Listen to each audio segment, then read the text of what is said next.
Public anger continues to mount over the handling of a rape incident at the Bergview College in the Eastern Cape, where a 7-year-old grade 1 pupil was allegedly attacked. The school's management is accused of prioritising its reputation over justice, even allegedly attempting to have the child removed without parental consent. SADTU has strongly condemned the school's actions and is demanding accountability. With us is SADTU spokesperson Nomusa Cembi. Nomusa, good to speak to you this afternoon. Now, the principal allegedly did not do a DNA test of some sorts, and there have been all sorts of thoughts around suspension or criminal obstruction of justice around this issue. Just how much do you know, and what is your reaction to what's transpired? Good afternoon, Hugo, and good afternoon to your viewers. We are very much disturbed by this incident. It took place in October last year, and up until now, we're in March. No one has been apprehended, and there is no, from the school side, we do not see any attempt by the school authorities to work with the police and to work with the family in trying to get justice for this child. Now, when we talk about justice and we talk about rights, the school and the school principal and any accused have their own rights. Just how much of this should be in the hands of the police, and what are the police themselves doing to deal with this issue?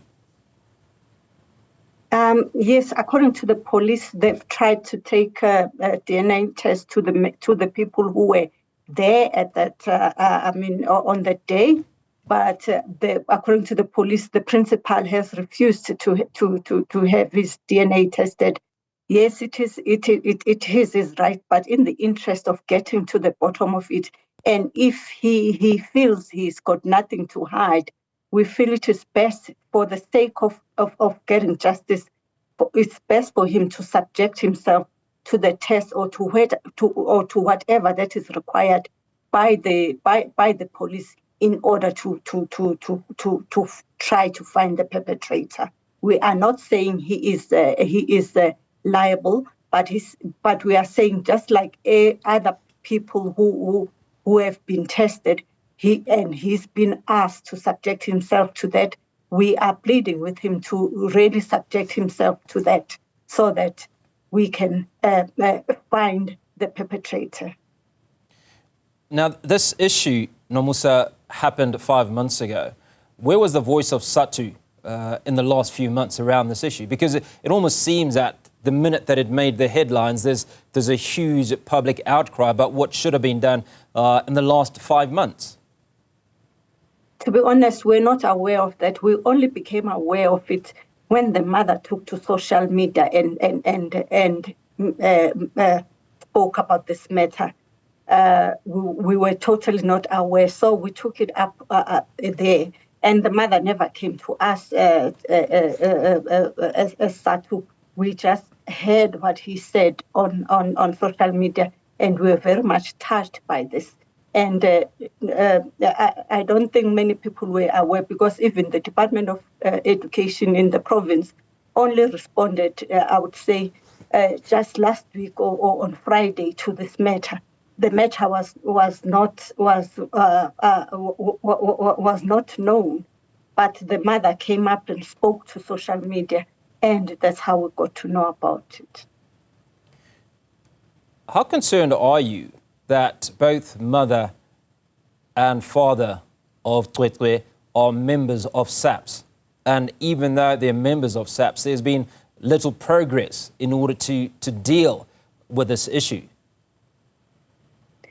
It says a lot about how police work, because they know the procedures, they know what should be happening, and it's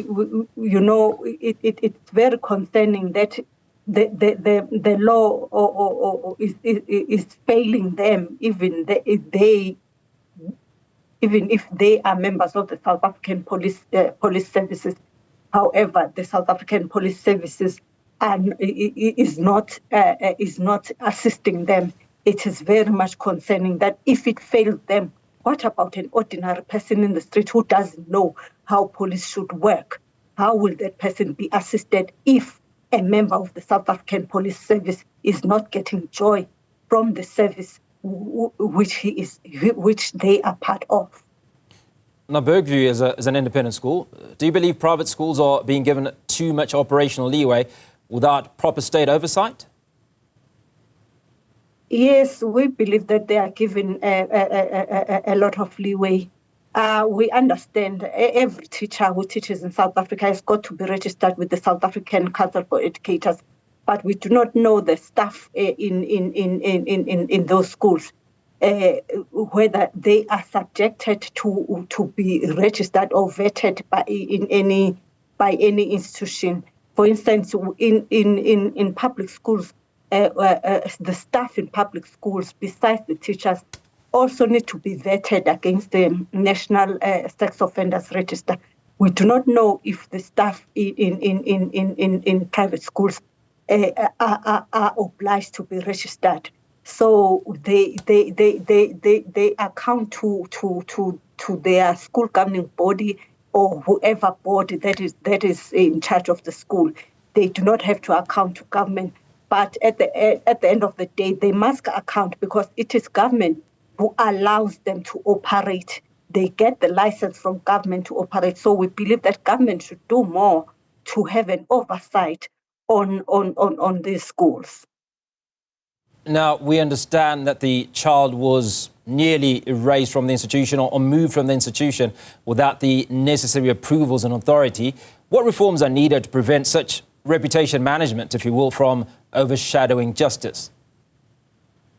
We believe that the principal should have worked with the family instead of removing, because it's like she was removing this from his schools. Instead of doing that, he should work with the family to try to get to the bottom of it. And it should be the family who should say that no, we do not feel comfortable with the child coming to the school anymore. Please remove the child. According to the mother in social media platforms, the child has no problem with the teachers, with her teachers. She has a problem. She would want to see the parents coming to school and looking after her, but she is happy with her teachers. She is happy with her friends in schools. But what she needs is more security. She needs to feel more secure. She needs to feel protected in the school. So it was out of line for the principal to issue that letter, not having engaged with the parents and the child to know exactly how they feel. We just felt that she was trying to shift or to remove this from the school. She was trying to protect the school instead of ensuring that that justice is served for the child. Now, where is Twetwe in this entire conversation? Because a lot of it has been about parents, the school, protection of the school's reputation and similar issues. But what is happening to a 7-year-old child during this time? You know, I mean, what is she going through emotionally? What sort of support should she be getting? She's going through a lot, and the parents, out of their pockets, have taken her to hospital, have brought in psychologists. We feel that the other departments should also intervene. The Department of Basic Education, as well as the Department of Social Services, they need to intervene to provide psychosocial support for as well as the parents, because the parents and the entire family is going through a lot. If your child is raped, it affects you, and we understand that even the mother is a victim of rape. So these people need a lot of support. They have exhausted their finances, and we need, as a community, or the government should also come and give support to them. They can. It's very difficult for them to be carrying this alone. Now, as a member of or representative of the South African Democratic Teachers Union, what are the standard operating procedures for a school in the event that an incident of this nature occurs? Because based on the number of reports that we get, they all suggest to protection of the school and its reputation, and not necessarily apprehension of the culprit or protection of the child in question. First, if such an incident were to happen, the principal has got to report it to the police.